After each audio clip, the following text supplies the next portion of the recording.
Assalamualaikum warahmatullahi wabarakatuh. Waalaikumsalam warahmatullahi wabarakatuh. Tidak terasa kita sudah masuk pertemuan ke-11, artinya materi kita sudah melewati pertengahannya. Jadi tiada kata yang paling indah kita ucapkan selain mengucapkan rasa syukur kehadirat Allah Subhanahu wa taala karena rahmat dan taufiknya lah sehingga kita sudah masuk di pertemuan ke-11. Saya ucapkan terima kasih kepada Rivaldi, Nur Habil, Siska Handayani, Muhammad Iqbal, Dani yang malam ini bisa menemani saya untuk menjelaskan materi di pertemuan ke-11. Di pertemuan ke-10 ya, kita masuk ini pemasaran langsung budidaya tanaman hias. Kita sudah bahas produk. Kelihatan tidak materinya di layarnya? Tidak, Pak, tidak kelihatan. Tidak kelihatan? Kelihatan sih, Pak. Kelihatan, Pak. Kelihatan ya? Nah, mungkin yang belum kelihatan itu jaringanku mungkin. Ya, betul. Ya, mungkin faktor jaringan. Nah, enggak apa-apa, nanti bisa lihat rekamannya atau bisa melihat materinya di Classroom. Ini juga nanti akan saya share di WhatsApp. Nah, minggu lalu itu kita bahas tentang pemasaran langsung budidaya. Kita dianggap tanaman hias kita sudah berhasil. Kita mau jual. Nah, bagaimana caranya kalau kita mau pemasaran langsung, dijual langsung? Ya, kita sudah bahas produk minggu lalu. Price juga sudah. Nah, sekarang kita masuk ke tempat. Ya. Nah, sebelum kita bahas, saya persilahkan dulu Dani bisa baca nomor 3, Dani.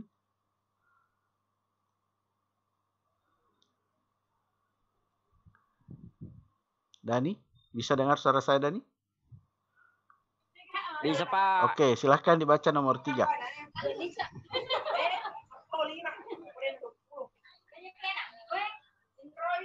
Place nomor 3, place atau tempat. Ya. Beberapa pertimbangan dalam penetapan tempat menjual produk bisa dilakukan sebagai berikut. Ya. 1.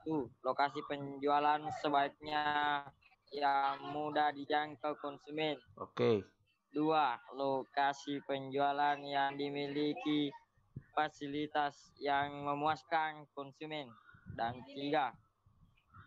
Lokasi yang mempunyai nilai tambah, ada arena bermain anak dan keluarga, suasana belanja dan bertamasya, konsep one stop shopping. Oke, terima kasih Dani sudah membacakan satu paragraf. Nah, ini sebenarnya adalah kegiatan kita sehari-hari kalau kita berdagang, bukan cuma tanaman hias ya. Nah, kalau kita ingin menjual, pertama yang harus diperhatikan adalah tempat, dan kita bahas tempat, lokasinya. Sebaiknya yang mudah dijangkau konsumen. Ya, kalau kita rata-rata kalau mau menjual itu ke pasar. Kenapa? Karena disitulah tempatnya orang-orang yang ingin berbelanja. Kalau kita ke pasar, pernahkah kamu melihat penjual bunga di pasar? Pernah, ya. Lokasi penjualan yang memiliki fasilitas yang memuaskan konsumen.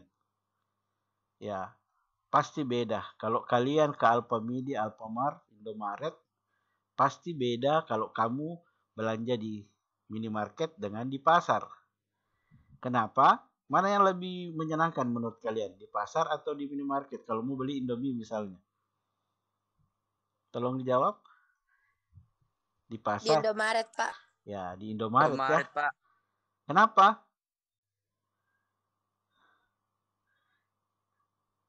Kenapa bisa menyenangkan di Indomaret, Alfamidi? Lebih Karena mudah. tempat. Ya, karena tempatnya ya. Tempatnya, Pak. Ya, Ya, Pak. Tempatnya Pak ber-AC. Kalau di pasar ber-AC juga. Ya.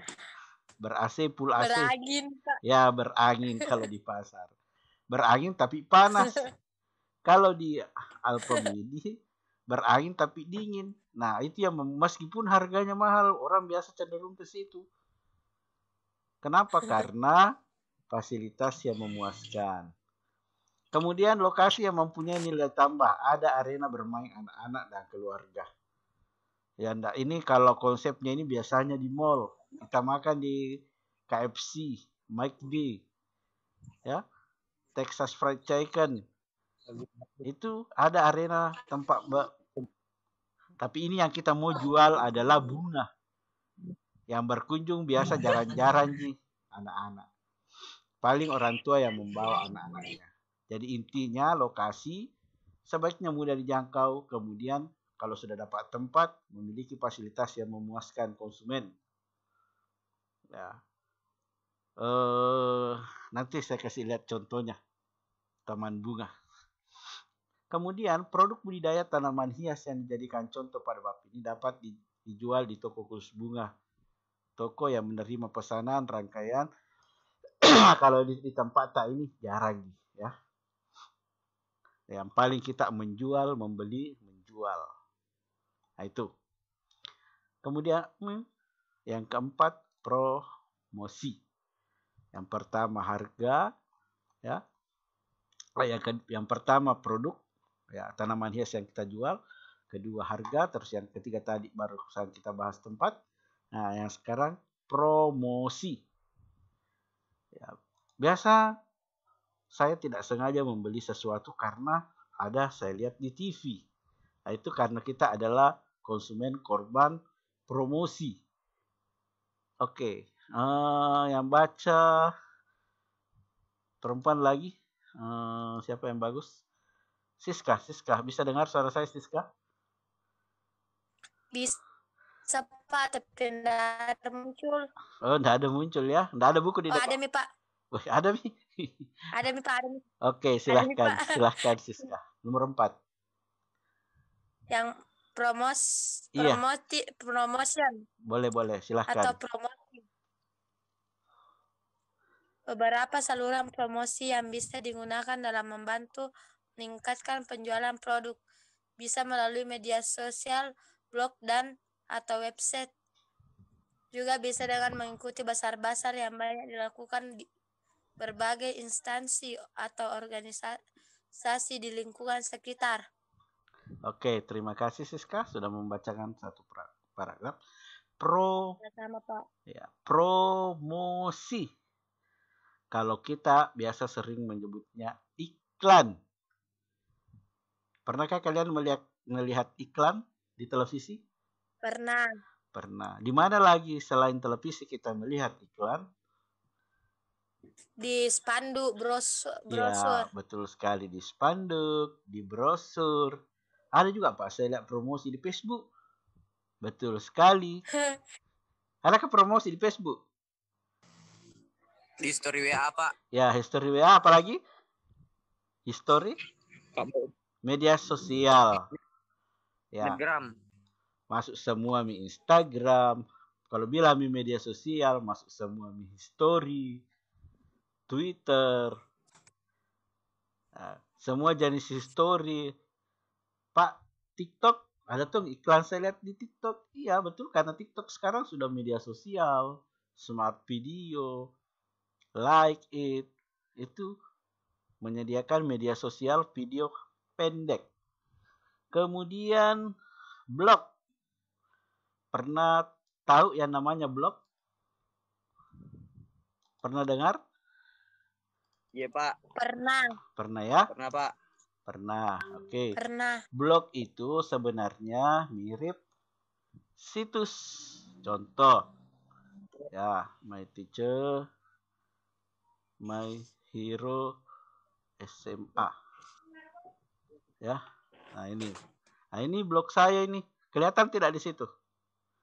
Iya, Pak. Nah, ini blog saya. Kalau saya ingin menjual bunga, saya tinggal ganti foto-foto yang ada di sini. Ya, ketik saja di Google My Teacher My Hero.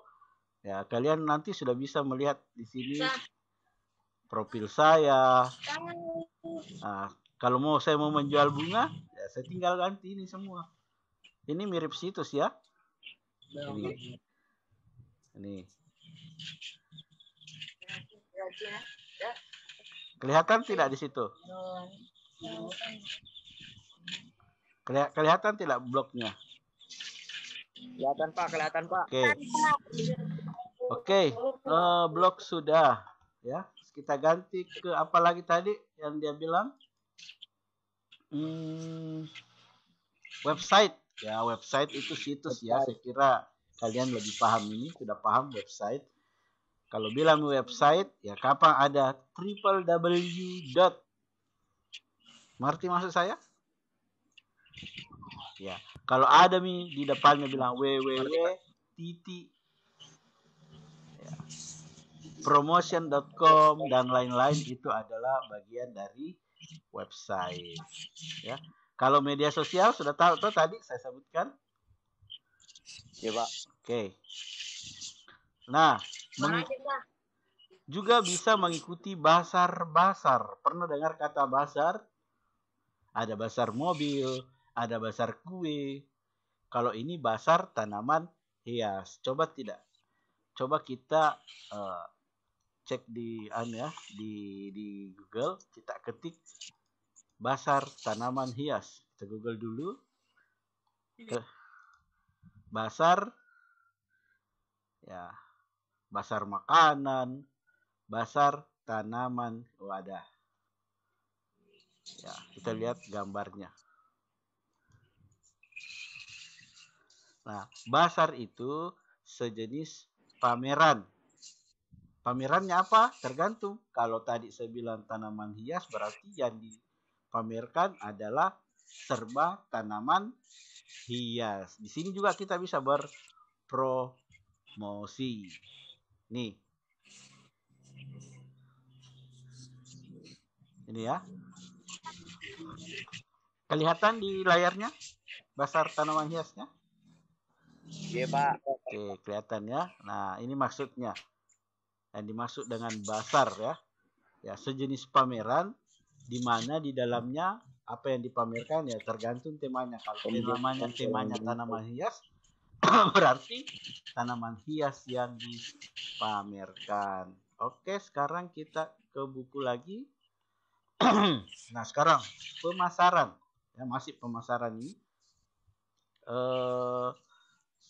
Devi Anggra ini bisa dengar suara saya? Abel. Bisa? Abel. Muhammad Rifaldi karena mau baca Pak. Oke, silahkan Muhammad Rifaldi. Dengan senang hati saya persilahkan Rifaldi baca paragraf ini.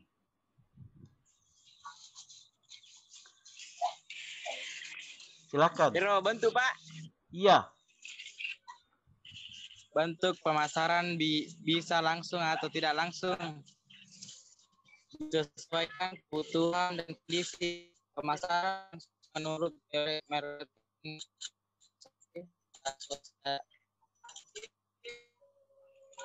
Asosiation adalah sistem pemasaran interaktif yang menggunakan satu atau lebih media iklan untuk memasarkan dan atau transaksi yang dapat dilakukan suatu lokasi. Ya.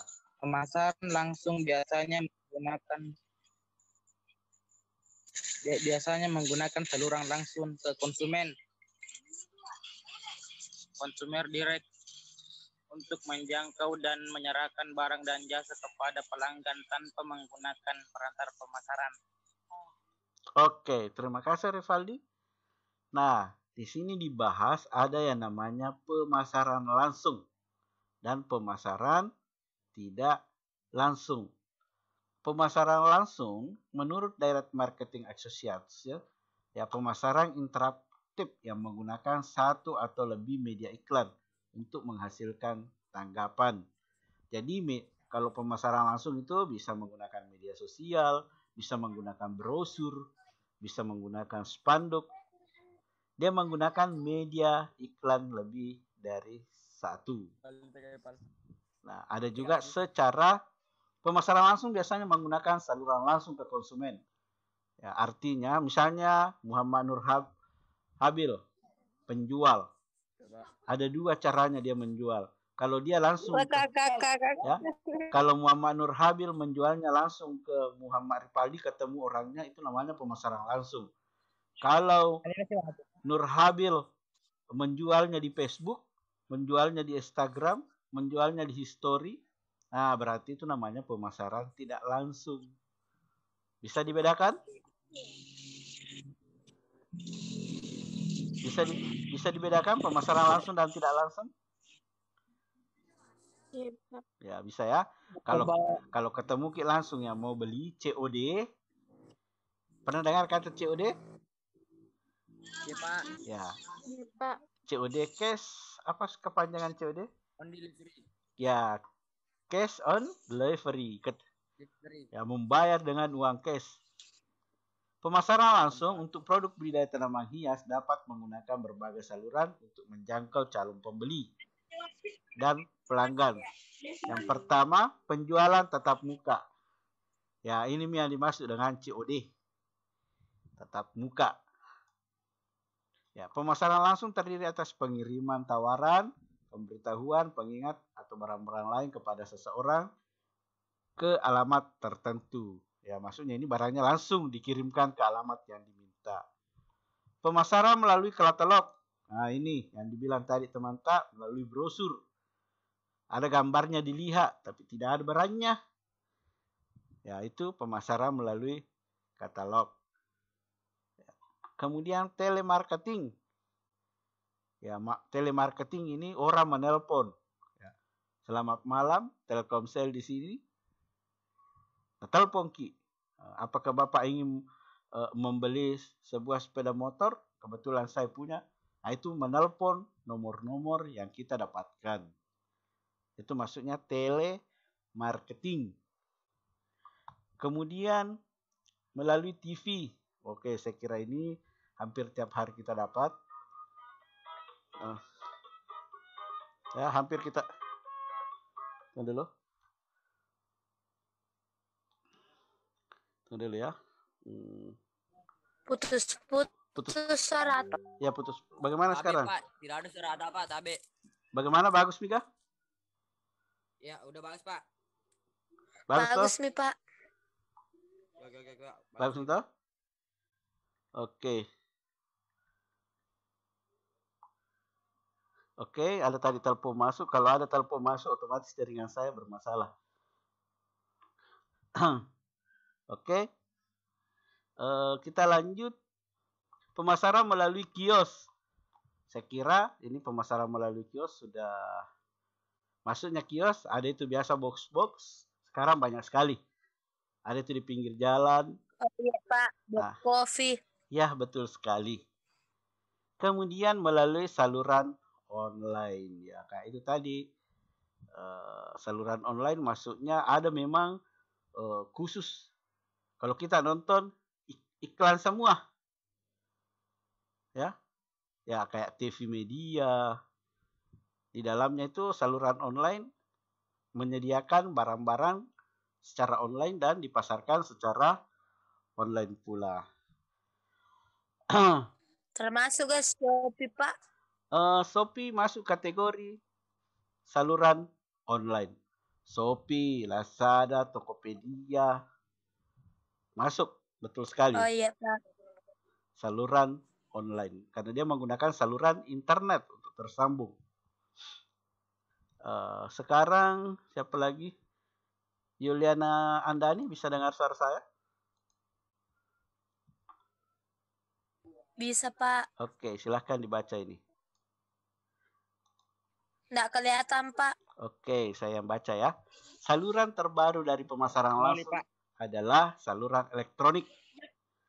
Perdagangan elektronik e-commerce menggambarkan satu prioritas luas dan perangkat lunak sistem komputer elektronik seperti pengiriman pesanan, pembelian kepada pemasok melalui elektronik data interchange ID, penggunaan fax, email, melakukan transaksi penggunaan ATM, kartu smart untuk memudahkan pembayaran, mendapatkan uang tunai secara digital, penggunaan internet dan layanan online.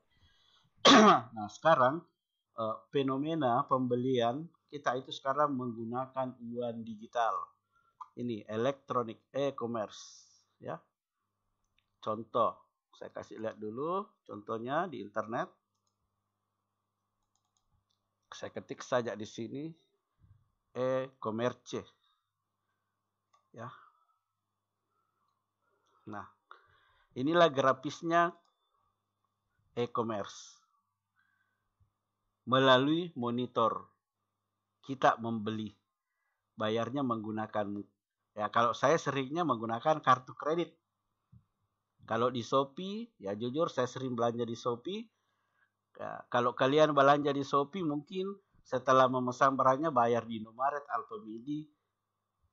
Ya, kalau belanja 10 kali, 10 kali, ya 10 kali, kalau 10 kali ku belanja di Alfamidi mungkin 10 kali ku bolak-balik. Ya, kalau saya pakai Shopify Letter, ya. Pakai Shopify Letter itu biar 1000 belanjamu ya hanya 1 kali kau pergi membayar, ditumpuk dulu. Karena ada uang di akun tak sebanyak 2 juta. Ya, kalau sudah nah, bulan depan baru dibayar. Cukup 1 kali. Bisa juga tidak ke Indomaret, cukup menggunakan media digital seperti yang disebutkan tadi di buku ini. Menggunakan ATM, kartu smart. Ya, kartu smart itu artinya kartu pintar. Seperti kartu kredit untuk memudahkan pembayaran dan mendapatkan uang tunai secara digital. Nah, yang dimaksud uang tunai digital ya seperti di akun saya Shopee. Ada uang digital di dalamnya 2 juta. Lebih. Jadi kalau saya belanja, saya tidak usah bolak-balik ke Indomaret atau Alfamidi. Nah, di sini budidaya tanaman hias tentu memerlukan media yang tepat untuk sarana produknya, tadi sudah dibahas. Media promosi juga tadi sudah dibahas, yang bisa digunakan untuk pemasaran produk khas daerah ini diantaranya. Ya, pertemuan rutin. Ya, begitu kalau kita mau menjual sesuatu, ya kayak sekarang, apa yang saya jual ke kalian adalah ilmu tentang tanaman hias. Makanya pertemuan rutinnya setiap hari Sabtu. Dulunya kita hari Sabtu pagi, sekarang berubah jadi Sabtu malam. Karena kalau pagi tidak efektif. Banyak yang masih tidur. Dan ini mana kau nih? Pak baru-baru bangun. Ya syukur-syukur kalau masih gabung. Nah, kalau sekarang ini banyak yang hadir. Kemudian pameran dan bazar tadi sudah dibahas. Media sosial juga tadi sudah dibahas. Sampai di sini ada yang ingin ditanyakan? Halo? Masih bisa mendengar suara saya? Aksan? Masih bisa, Pak. Nggak ada, Pak. Oke, ada yang ingin ditanyakan? Nggak ada, Pak. Tidak ada? Oke, Nggak ada, Pak. kalau tidak ada, perhatikan karena materi kita ini tadi sudah habis, berarti pertemuan berikutnya ulangan lagi, ulang hari yang ketiga. Nah ini jadi materi ulangan tak ini ya, bagian C saja. Ingat bagian C. Mengerti maksud saya? Mengerti? Oke, mengerti ya. Oke, ada lagi yang mau ditanyakan sebelum saya akhiri? Keluar masuk. Nuku, Pak. Tidak apa-apa. Yang penting nanti isi absen itu. Jadi saya berterima kasih sekali. Sudah ada tambahan yang masuk. Ada Rivaldi, ada Mi Aksan, Arman Pahin. Kadang muncul, kadang tidak. Asrul selalu hadir, Devi selalu hadir, Dani selalu hadir, Muhammad Iqbal alhamdulillah sudah masuk lagi. Yang jelasnya sudah lebih ramai dibanding hari-hari sebelumnya. Oke, ada lagi yang mau ditanyakan? Tidak ada, Pak. Oke, saya kira tadi bertanya malam minggu di mana, Pak? Ya, malam minggu di rumah saja. Oke, tidak ada lagi ya? Iya, Pak. Oke, saya ucapkan terima kasih atas kehadirannya. Jangan lupa nanti isi absen. Ya, dengan ucapan alhamdulillahirabbil alamin. pertemuan ke-11 saya nyatakan sudah selesai. Insya Allah pertemuan ke-12 kita ulangan harian yang ketiga. Materi tinggal sedikit ya. Oke. Assalamualaikum warahmatullahi wabarakatuh. Waalaikumsalam warahmatullahi wabarakatuh, Pak.